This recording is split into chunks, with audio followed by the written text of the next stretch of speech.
Bonjour et bienvenue dans New Deal, le podcast IFRI TTSO Slate qui revient chaque semaine sur l'actualité politique américaine.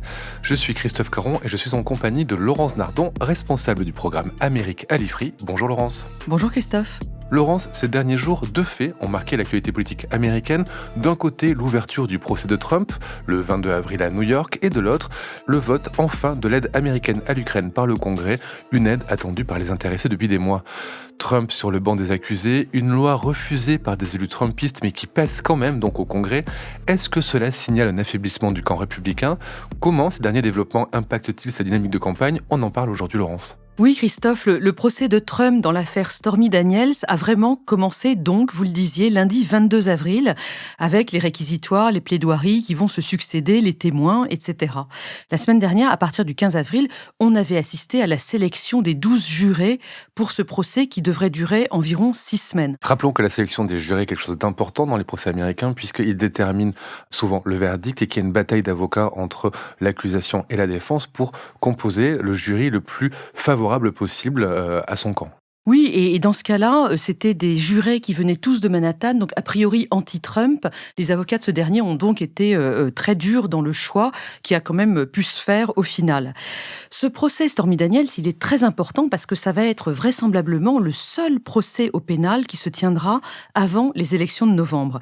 Parce qu'on a bien vu les efforts de ces fameux avocats de Trump pour retarder les procédures dans tous les procès auxquels il fait face.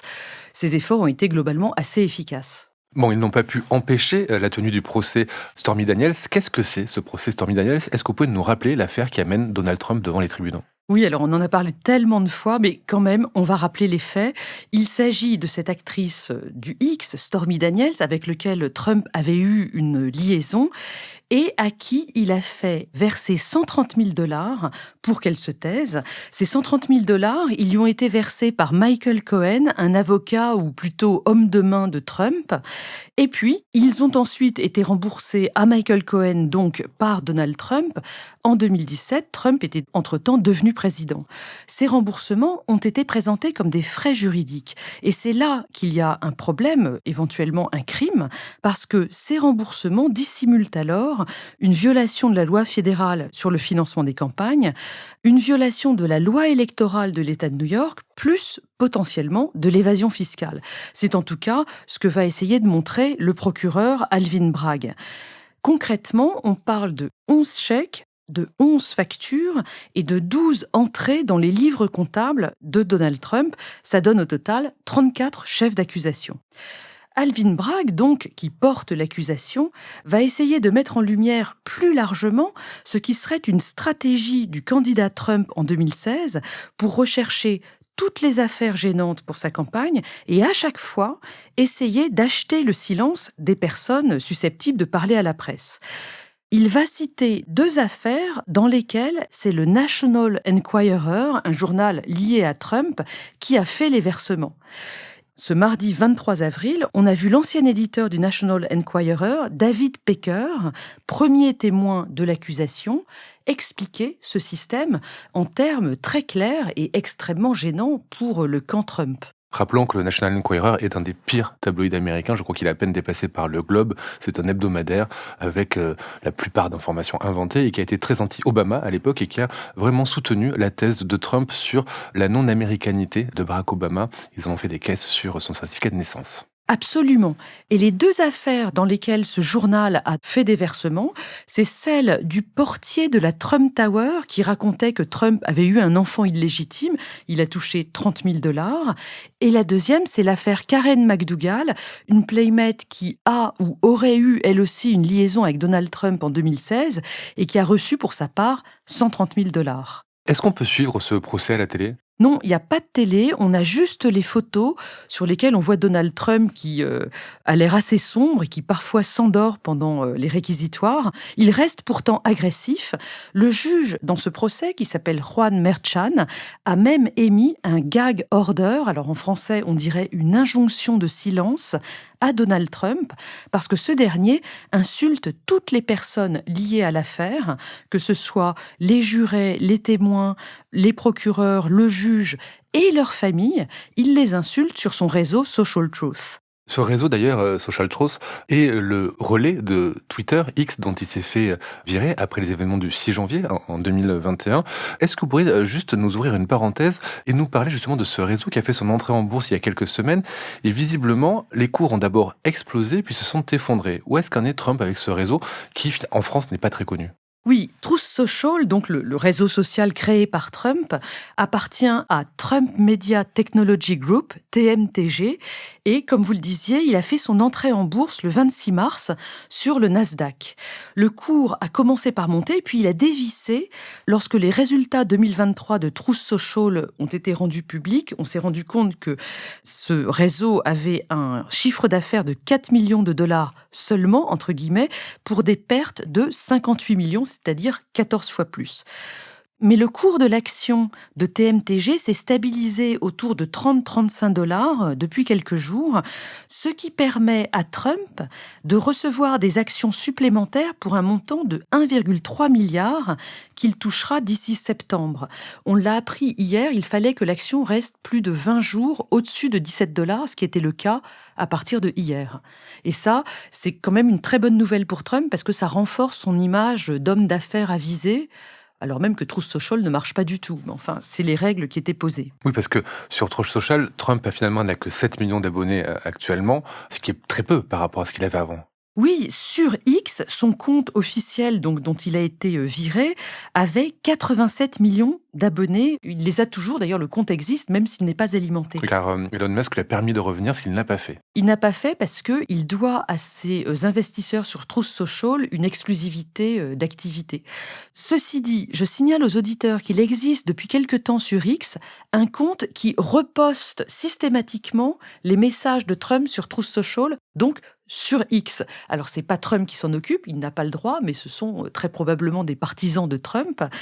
Ce compte, pour l'instant, a moins de 500 000 abonnés, donc ça marche pas encore très bien. Et donc, une influence très limitée. On va revenir, Laurent, si vous voulez bien, au procès Stormy Daniels.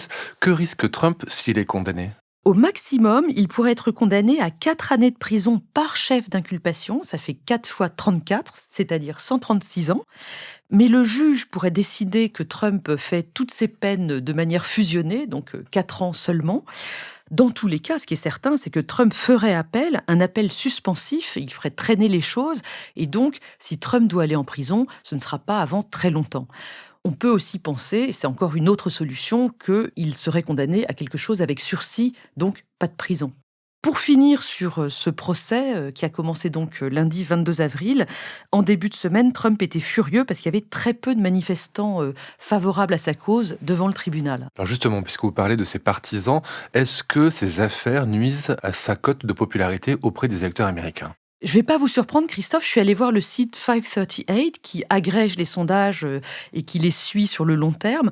On voit en effet depuis quelques semaines une légère remontée de Biden dans les sondages lorsqu'on demande aux potentiels électeurs de choisir entre Trump et lui pour l'élection de novembre prochain. Les raisons, elles sont multiples. Il y a d'abord l'économie qui va bien et les électeurs qui commencent à s'en rendre compte. Et puis, il y a en effet le fait que Trump soit sur le banc des accusés, ce qui n'est pas bon pour lui.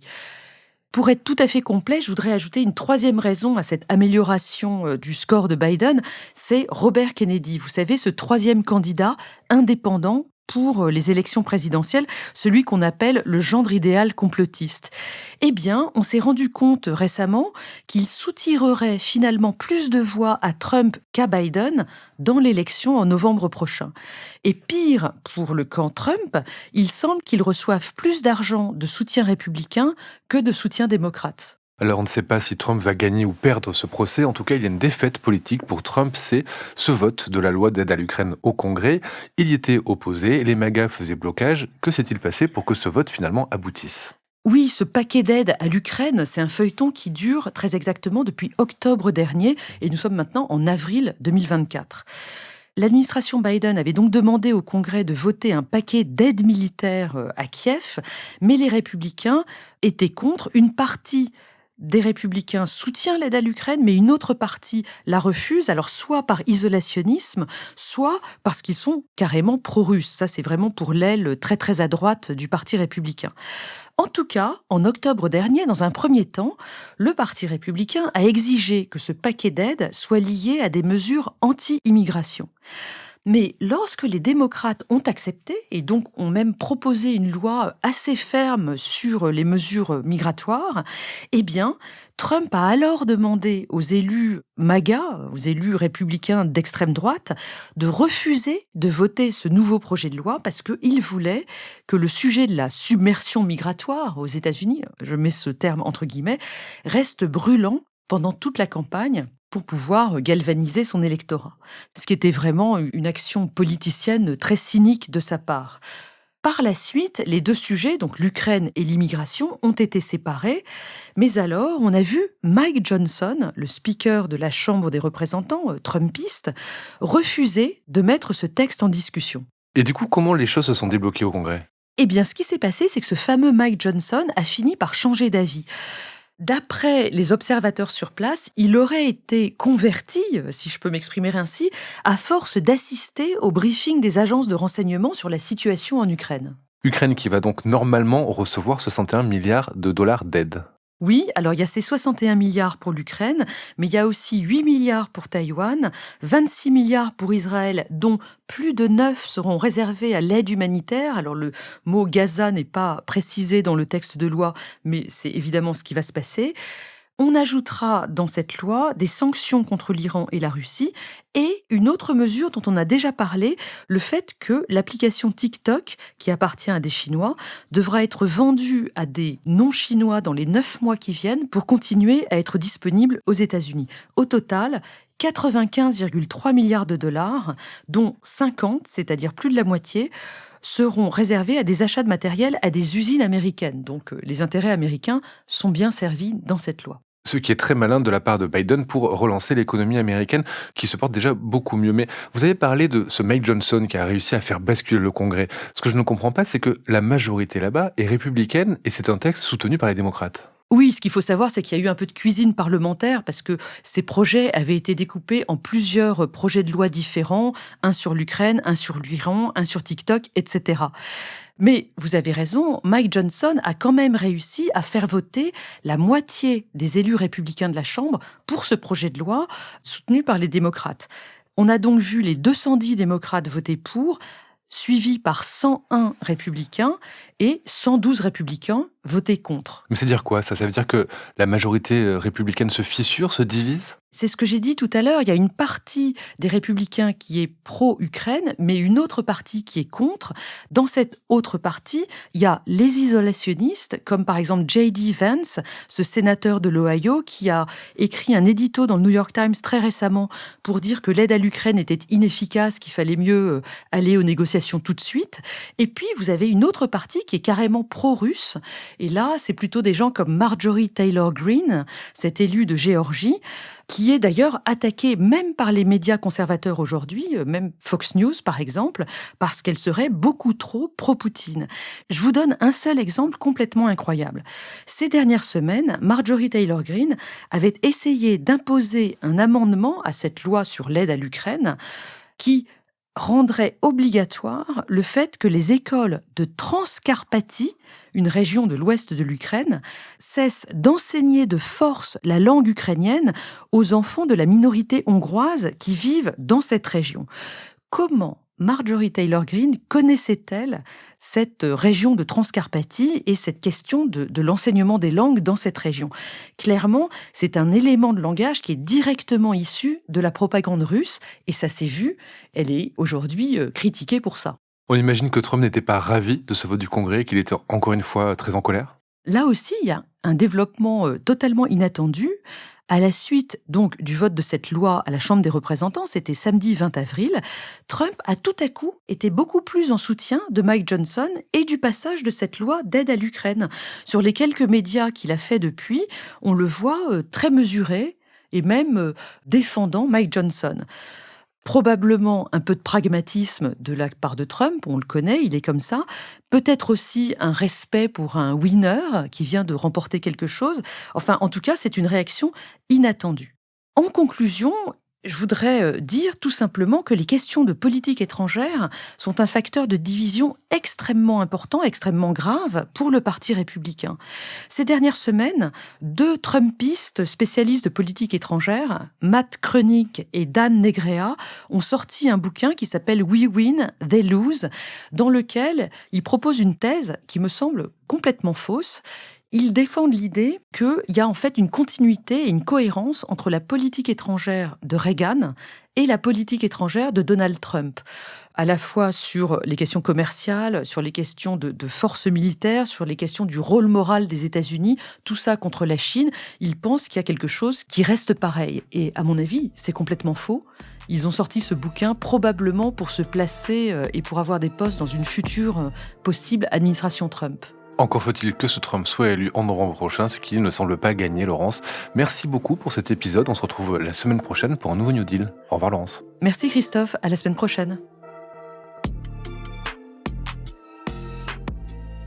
Retrouvez New Deal chaque semaine sur Slate Audio et toutes les plateformes de podcast.